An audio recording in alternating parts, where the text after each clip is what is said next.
You wanted to know how effective is the strategy of taking the IDPs to their original communities.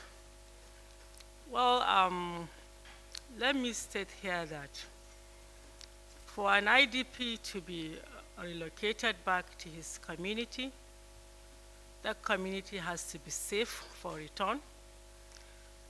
They have to be returned in safety and dignity. So that is the principle, that is our guiding principle. And this we're doing in collaboration with Borno State government. Borno State government has started relocating these IDPs. As I mentioned in my presentation, we have built houses, 1,000 of them, through the NEDC, and we have handed over to Borno State government. No IDP will be returned to a community that is not safe for return. That is the first strategy. And I'm sure that is being followed. But some of these attacks, they can be spontaneous attacks, even when an area is declared safe for return. You might have issues here and then, but the security agencies are on top of it to ensure that these areas are. So that is what I can say on this. The principle is to return in safety and in dignity. In dignity, you have to provide all the basic amenities for these people when they return. You support them, you empower them, and that is being done through the ministry in partnership with Borno State government. The other issue by Vanguard, I didn't really get your name. If the schools being fed are federal government schools, no, they are not federal government schools. They are state schools, state public primary schools. So the federal government is supporting the state, is out of the federal government's graciousness that we are supporting these people's public primary school pupils in the states. And we feed primary 1 to 3. So it's not federal government schools, unfortunately. I don't know why the cooks are looking fatter than the children. At least I'm glad that I'm not fat, so I will not be accused of, eating the school food. So that is it for that. And then if our interventions to the north is just for the northeast and northwest, that is not true. Our ministry is for the whole country. The only agency under the ministry that is focused on the Northeast is the Northeast Development Commission, just like the Niger Delta Commission. So we take interventions to all parts of the country where our intervention is needed. The state you cited, Benue State. Benue State cannot say that the federal government does not support them or does not take intervention to them. I remember very well, even while I was in the Refugees Commission, I've had cause to visit Benue State on several occasions, taking interventions to the IDPs in Benue State. In fact, in one of such visits, we went together with His Excellency, the Vice President. And even currently, the agencies, Refugees Commission, NEMA, they all take interventions to these states. But you see, feeding people, just to feed people, it's not something that is sustainable. You cannot continue to feed. And that is why we are focusing now on the durable aspects of our, durable solution aspects of our interventions to see how we can support people to earn a living. So Benue State is not left out. I can tell you that we have taken several interventions to Benue State and other parts of the country where our interventions are needed. And the 5,000 naira, can it take somebody out of poverty? Yes and no. Yes, if you look at the people that you are taking this intervention to, 5,000 naira means a lot to this, because these are poor and vulnerable households. And it changes their status. But for you and me, 5,000 naira is never enough for us to buy a recharge card. So that's the difference.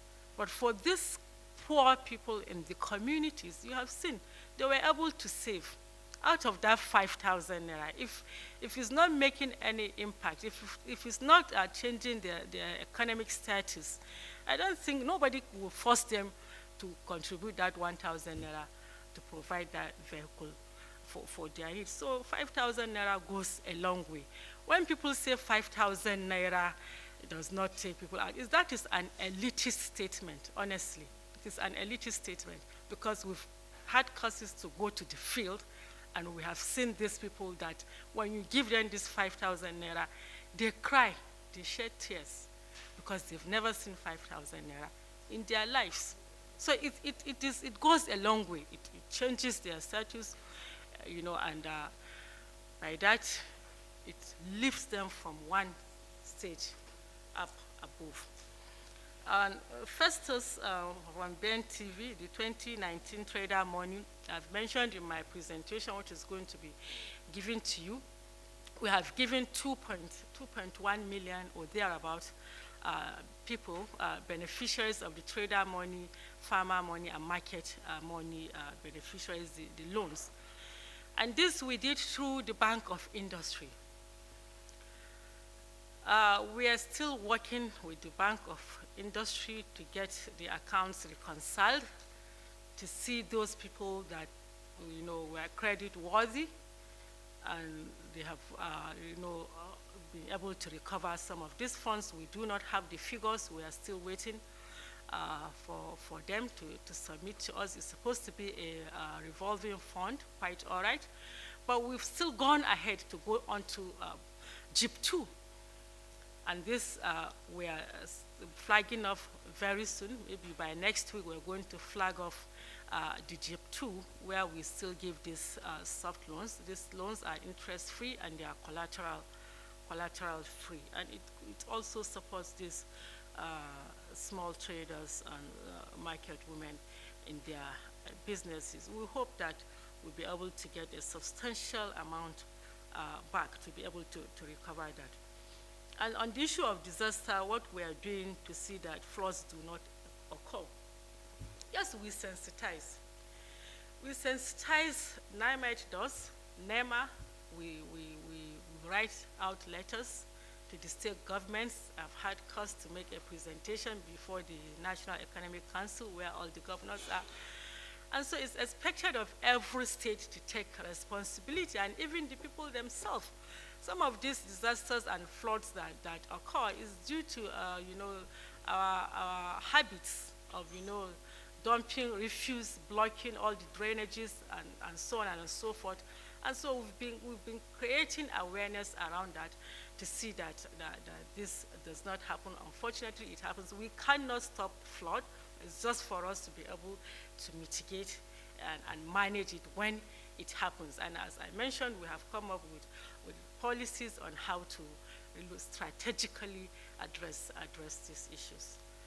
Thank you very much on this.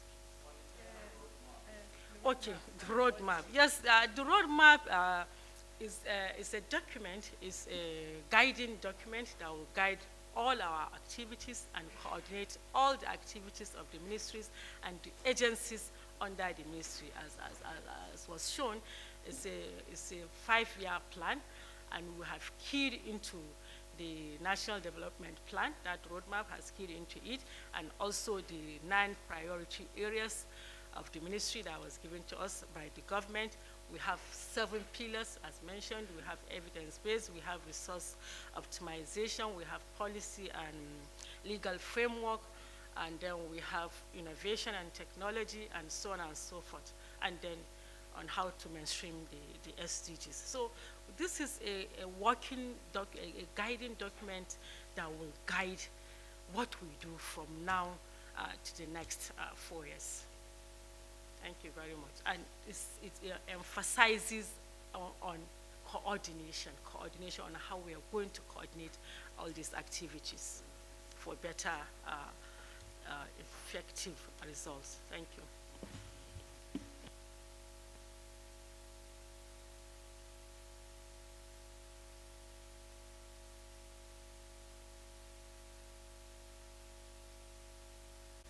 On the Empower, thank you for bringing that up. It's not in my presentation really, but you asked another question, if has anybody really benefited from the Empower program? Yes, of course. The 500,000 that have been on the program, the batch A and batch B, 500,000, they benefited on that program for a period of 4 years and 2 years. The batch A was on the program for about 4 years, and we're giving them 30,000 naira stipends monthly. And the batch B, they benefited for 2 years. So yes, the Empower beneficiaries have benefited, because these are people who were not employed, who had nothing to do, but they were engaged and they were being paid stipends that they will use to earn a decent living. On the exit program, yes, we have an exit strategy, which we partnered with the Central Bank of Nigeria. And out of this 500,000, about 300,000 indicated interest to be put on an exit program where they can be trained different skills of their choice, and they will be given loans by the Central Bank of Nigeria for them to start their businesses. This we have gone far. We are in the process of training those that have indicated interest, and I'm sure before the end of this quarter, these people will be given these loans by the CBN. As a government agency, a ministry, we do not give loans, so we have to partner with those institutions that can do that. Unfortunately, some of these people were not very wise in their savings, but for anybody that is really serious, those of them have saved about 100,000, 109,000 of the Empower beneficiaries have become entrepreneurs. They are now employers of laborers, and we have evidence of that which can be provided to you. This is a very laudable program, and people have benefited, and people are being supported, and we have an exit strategy, and we are on it, and it's a continuous process. And the other issue raised by Gloria, you said how many have been lifted out of poverty. I just mentioned in my presentation, for us in our ministry, the 100 million Nigerians that are going to be lifted out of poverty, according to Mr. President's vision, is it cuts across all MDA's efforts. And for us in our ministry, as being the lead ministry in alleviating poverty, the conditional cash transfer that we give 5,000 naira to poor and vulnerable in communities goes a long way in lifting them out of the status they were in before. You can see people have even saved, to provide a vehicle that will support them in child delivery. So this, I can say, we are supporting 1.6 million individuals. And these individuals, if you multiply the average number of a household, which is 5 to 6, you're supporting about 15 million or thereabout, more than 15 million individuals. So these people are being supported. And even in the Empower program that we are supporting now, 1 million of them, yes, that can also be added as a number of people that have been lifted out of poverty. And then other programs, the JIP program, even the National Homegrown School Feeding Program, is a program that is all-encompassing. It helps in the economic value chain of a community, where you feed these children and you use the rural women or the women from that community to cook this food.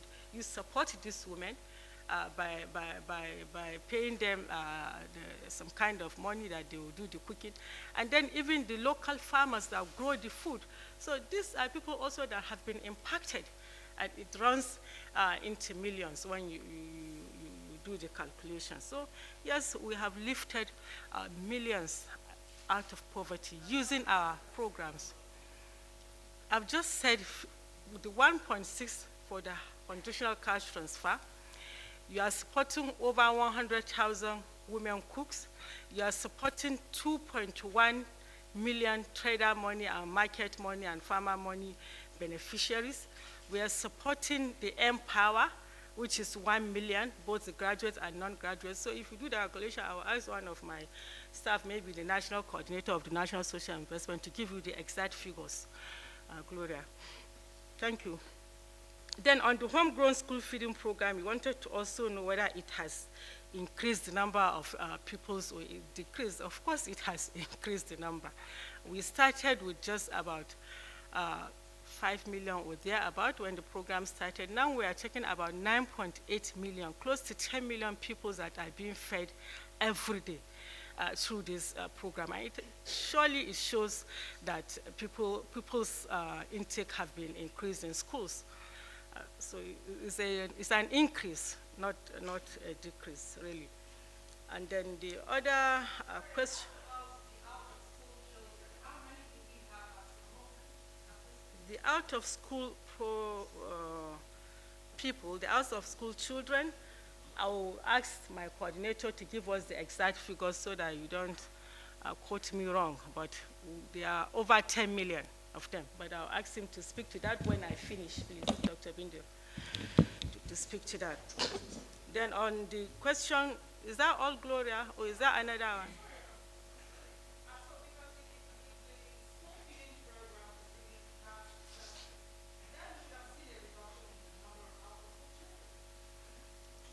Well, you see, we can say there's a reduction because people it has supported parents to take their children to school because of this school feeding program. But the exact number is what we are going to work on, and I will give it to you. Normally, it should decrease because of this program. The numbers were less before, and now we have seen the increase from 5 million to over 9 million. So of course, there's an increase in that regards.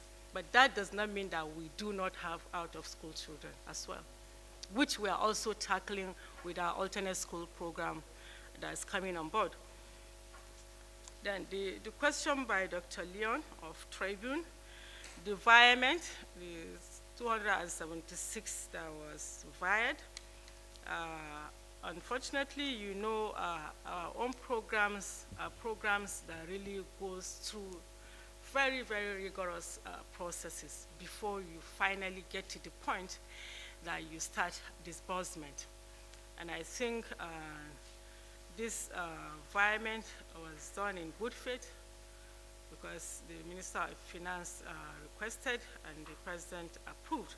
But same provision has been made under the National Poverty Reduction Program in the 2022 budget. So we have not lost that money. We still have another provision now that we have finished with the processes, and we will utilize the funds through that committee. Then Hassan from Nutrition FM, you asked on how do we intend to feed the out-of-school children. Well, this program, we call it the alternate school program. We have used all other means before on how to address this issue of out-of-school children.